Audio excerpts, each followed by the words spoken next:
Hi again, everybody. It's Mr. Y. I'm back again with Mr. Y Reads.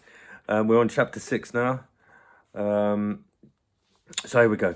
Chapter 6. Jeff Fishkin was hopelessly lost. He clutched his hall pass as he looked down the long empty corridor. The school seemed so big to him. He was on his way to see the new counsellor. She was supposed to help him adjust to his new environment. Now, he not only didn't know how to get to her office, he had no idea how to get back to Mrs. Ebble's class either. The floor was slippery. It started raining during recess, and the kids had tracked water and mud inside with them. A teacher carrying a stack of papers stepped out of the door, and Jeff hurried up to her. "Can you tell me where the counsellor's office is, please?" he asked. His voice trembled. The teacher first checked to make sure he had a hall pass, then said, "Counsellor's office. Let's see. Go down this hall to the end, turn right, it's the third door on your left." "Thank you very much," said Jeff. He started to go on. No, wait," said the teacher. "That's not right. She's in the new office in the other wing."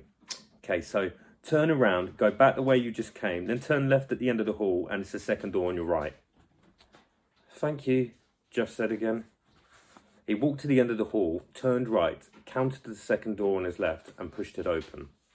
A girl with red hair and a freckled face was washing her hands at the sink. When she saw Jeff, her mouth dropped open. "What are you doing in here?" she asked. "Huh?" Jeff uttered. "Get out of here," she yelled. "This is the girls' bathroom." Jeff froze. He covered his face with his hands, then dashed out the door. "There's a boy in the girls' bathroom!" the girl screamed after him. He raced down the hall. Suddenly his feet slipped out from under him. He waved his arms wildly as he tried to keep his balance, then flopped down on the floor. "Oh, no, oh, no, he groaned. "What have I done? And why didn't I just read the sign on the door?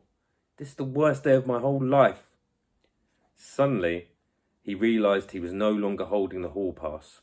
He stood up and frantically looked around. "Oh, don't tell me I dropped it in the girls' bathroom." He heard someone coming and hurried off in the opposite direction. He rounded the corner, then spotted what looked like some kind of storage room. It was cluttered with boxes. He ducked inside and closed the door behind him. "Hello," said a voice. He spun round. A woman stepped down off a yellow ladder.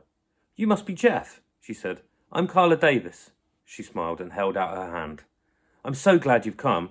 I was afraid you might get lost." Bit unfortunate for Jeff there. Going into the girls' toilets instead of into Carla Davis's office.